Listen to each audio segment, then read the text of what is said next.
Hi, I'm Dr. Brian Metcalf. You're welcome to call me Dr. B. Welcome to Psych 1000. In this video, I want to talk about the course by going over the syllabus and introducing you to the course page. There are multiple ways to get into Blackboard, the platform where our course page is in. And one way is to go into Campus Pipeline, into the My Courses, and click on the course there. But a quicker, more direct way that I use is to just go to it directly to the web address hpu.blackboard.com, and I'll log in.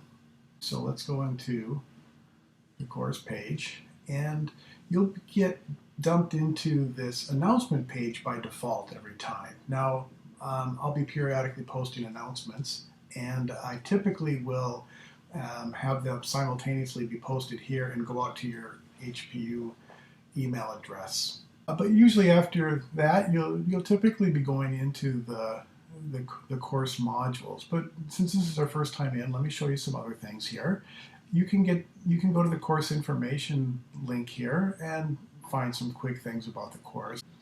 Going back over here, here's another link to the syllabus all by itself. So we'll come back to that even in just a moment.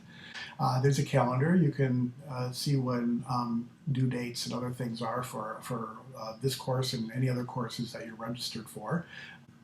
There's a discussion board. If you're taking this as an online course, I know if you've taken online courses before, a lot of instructors have you do discussion posts and require you to read and to respond to posts, and I don't plan on using it like that. This is a forum for you to ask questions and make comments if you wish by chapter. Okay, so I have one for each of the chapters that we're going to cover in our book. But here's an option for you to send me email. I would deeply encourage you to send email directly to me using a regular email program. Send it to my hpu.edu address, bmetcalf@hpu.edu. I'll get that instantaneously, and we'll typically be able to respond to that a lot more quickly.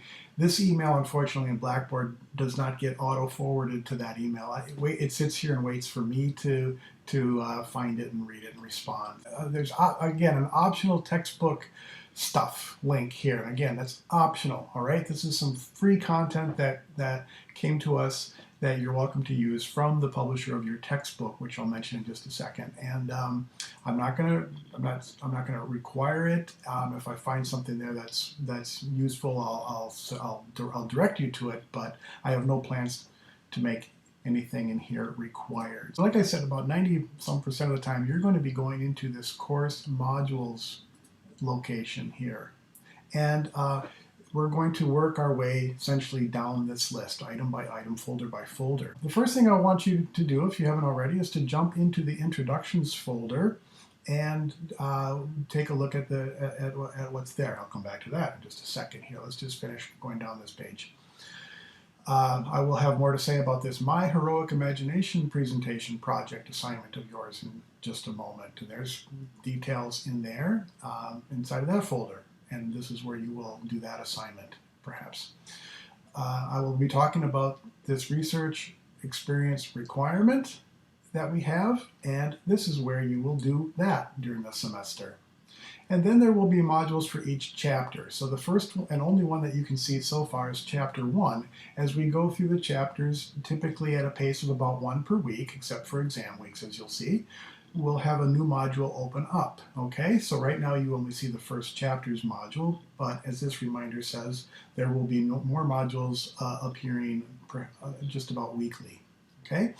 And we will be doing our exams. We'll be having 4 exams, and that you will be doing them here in Blackboard instead of in class. And whether you're taking an online or an in-person version of this class, you'll be doing your exams and quizzes on this course page. So they will appear inside of these folders. Right now you won't be able to see them. They're not available yet, but exam 1 will appear in here. Again, we'll be working our way down this modules page. So let's go back up and go into the introductions. This is what I want you to do first. So if you haven't already, jump inside of here and see and do all of this stuff. Let's take a look finally at this course syllabus. So let's open that up. and it answers most every question that you could possibly, I think that you could possibly have about the course and what we're going to be doing and when and how, and make sure you read the syllabus. Okay, I want to highlight some of the key themes here. So it has information about me and where to find me and when my office hours will be and phone numbers and so on. Okay, so whether you're taking an in-person or online course, if you're on campus, I'm on the downtown campus, you are welcome to and encouraged to come by and see me, get to know me. I encourage you to get to know your faculty. That's why you're coming to a small school. So get to know us. Here's information about the textbook. So all you need to know about the textbook. Make sure you get access to this 4th edition. If you're going to ask me about an earlier edition, I'm going to tell you there's a possibility that quiz questions that I ask you or exam questions might not be specifically covered in a previous edition. Here there's information about the course objectives, student learning outcomes, and this course, as of fall 2015, this course has been modified and tweaked a little bit to fit in with the new Gen Ed at HPU, the new general education program that has begun fall 2015. And so this course does have some new learning outcomes, which we'll talk about. As far as attendance goes, if you're taking an online version of the course, attendance is, there's no such thing as attendance, but you're going to need to pop into this course page very regularly. You're going to be in here weekly doing things. If you're an in-person student, attendance is required in line with HPU's has a policy that your attendance is required. Now, I don't have points directly. I don't have points or penalties associated with attendance, but I do record it for the in-person sections. Okay, what are we going to be doing in here? What is your grade composed of? All right, so let's get to the nitty-gritty here. There will be quizzes and exams, and this will be a near weekly thing that we'll be doing here. So there will be a quiz for each chapter, and they will be on Blackboard. And let's talk about the quizzes. So each chapter and module will have a quiz, and they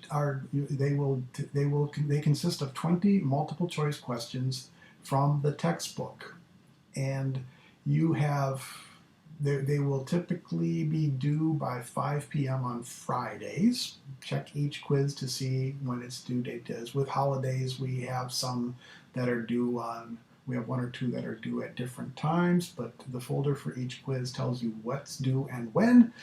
And typically they're due Fridays at 5 p.m. and typically exams will be due by the end of Saturday. I'll give you till 11:59 p.m. typically on Saturdays, and I think there's one due on a Sunday. Okay, so try to keep those straight. I'm sorry that it fluctuates, but quizzes are typically due on Fridays, and exams will be typically due on Saturdays. The quizzes will consist of 20 multiple choice questions from the reading of the chapter. And you have 2 opportunities to take the quiz so long as you do them both by 5 p.m. on the due date. And the first time, you're not required to take it 2 times, but you have the option. The first time you take the quiz, it will simply tell you what your percentage was, so how many you got correct. Okay, so you got 19 out of 20 questions right, or you've got an 80%, so you therefore missed 4 questions. So that's all I'm going to tell you the first time before the deadline. All you will know is what your grade was. I will not tell you the program. It's all automated. Blackboard will not tell you what questions you've gotten wrong, if you've gotten any wrong. It won't tell you that yet. Okay, so you'll get the score back, and if you still have time before the deadline, you are encouraged to take the quiz a second, go back and read and study the chapter a little bit more, solidify your knowledge of it, pay attention to as you're reading it the second time. Oh yes, there was a quiz question about this, and I'll maybe pay a little closer attention to this and see if I can figure out if I answered it right or wrong. And then go back in and take the quiz a second time, and it will be the same set of questions again. And then after the deadline, So say after 5 p.m. on a Friday that a quiz is due, it's all automated, and the Blackboard will show you. You'll be able to go back into the quiz, and you'll be able to find out see which questions you got wrong and what the correct answers are. You have that feedback finally after everything's due, and that will be the same for exams too. If you take the quiz twice, I'll give you simply the highest score of the two. Right, like I said earlier, we'll have 4 exams. Now, each of those quizzes, the quizzes all go together into your quiz average. Your quiz average will be worth 20%, a potential 20% of your grade. And each of the 4 exams is worth a potential 20% of your grade. The remaining item that is graded is called this My Heroic Imagination presentation, and that too will be worth 20% of your grade. So if you're paying attention and doing the math here, you see that you have 4 exams of a quiz average and this presentation, all worth 20%. Well, that adds up to 120%. So guess what?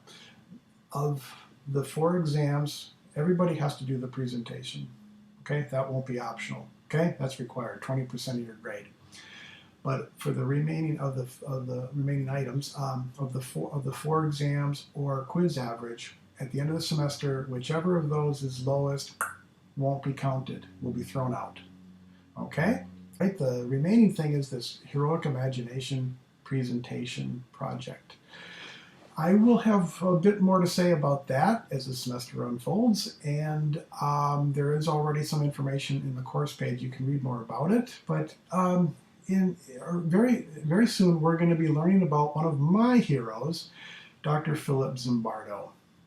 And of the many things that he's famous for in psychology, he has started something called the Heroic Imagination Project. His biggest claim to fame is doing one of the most famous, most notorious studies in the history of psychology called the Stanford Prison Experiment. You may have already heard of the Stanford Prison Experiment. Real briefly, in that experiment, Zimbardo randomly assigned college volunteers, college men who volunteered during the summer experiment, to serve as in a simulated experiment in the basement of the Stanford Psychology Building. They made a mock prison, and they took nice, normal, ordinary college guys, and with a flip of a coin, determined if they were going to be serving as a prisoner or as a guard. The experiment was designed to be 2 weeks, and he had to shut it down after just 6 days because it got out of control. Everybody got way too into their roles. Zimbardo has gotten his start with that study done in the early 1970s. And he subsequently got very interested in, why do good people do evil things? These were nice, normal guys who were assigned to be guards. They could have just, by a flip of a coin, been a prisoner. And again, they were normal. He gave them a battery of tests to make sure that they were normal, had no experience with prison or anything like that beforehand. Normal college guys, like maybe some of you.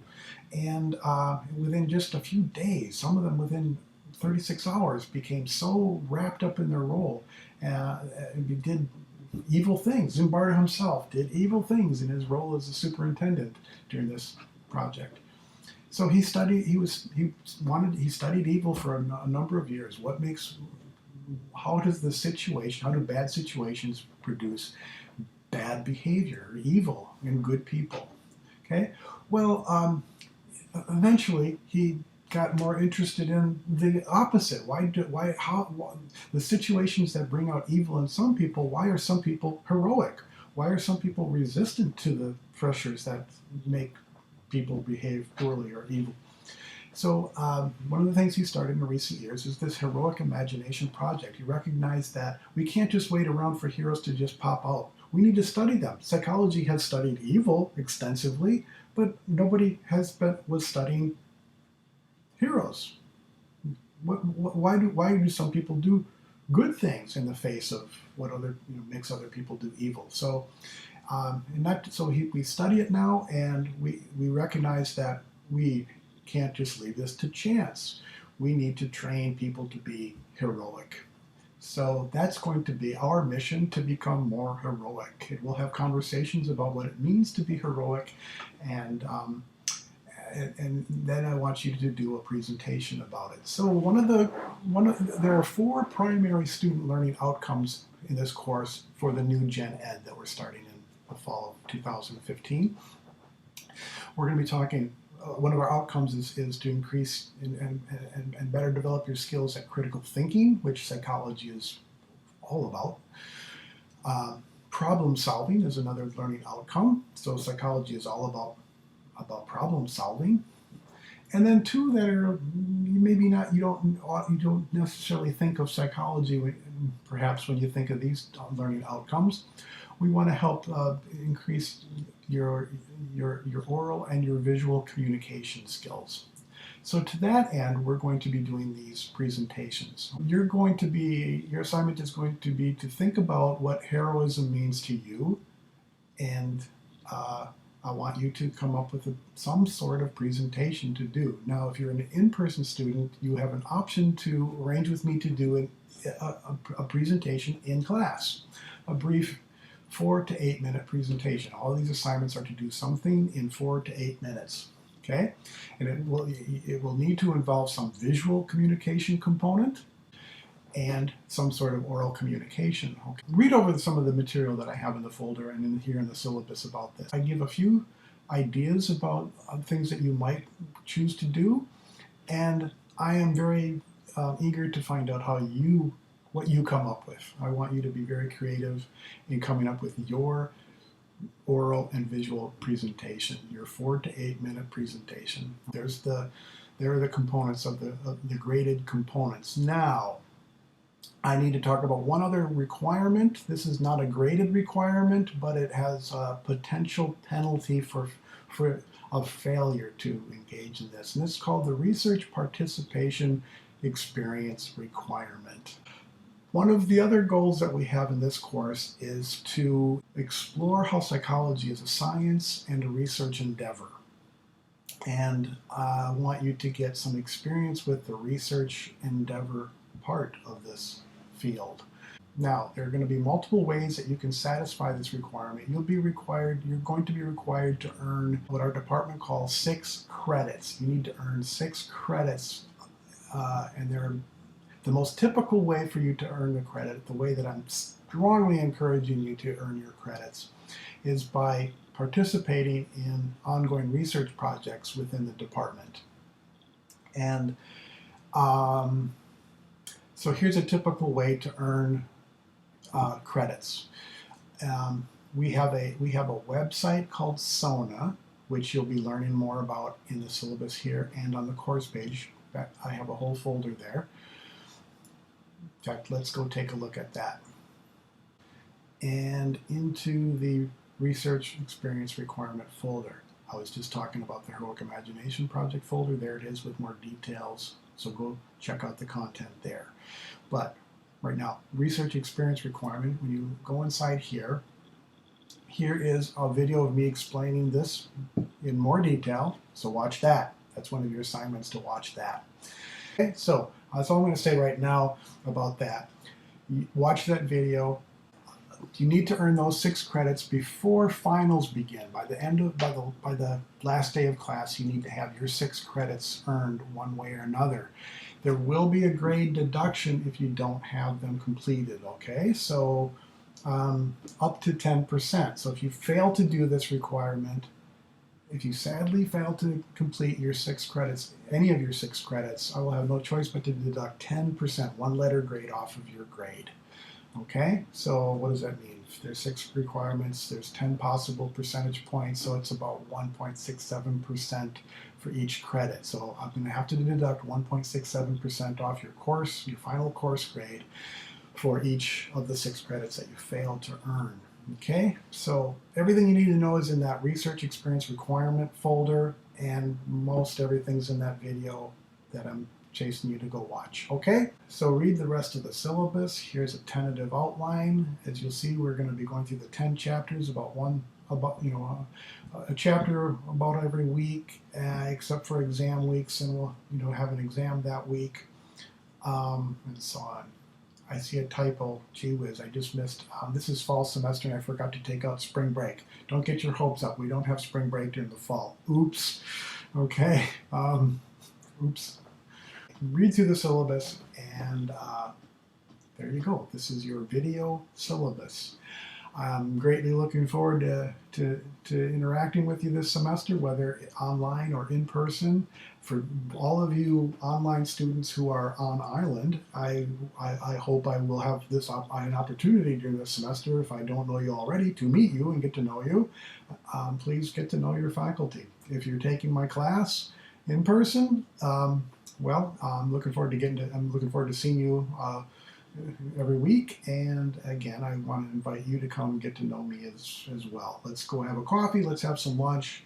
You came to a small university to get to know your faculty, and please take advantage of that. I'm very much looking forward to meeting you, and I don't want you to be faceless or nameless. And do that with all of your professors here at HPU. So again, welcome to the course. Welcome to a new semester. If you're brand new to HPU, welcome to HPU in Hawaii. And let's have a heroic semester and a great one. I'm really looking forward to it. Thanks for your attention to this video syllabus. See you around.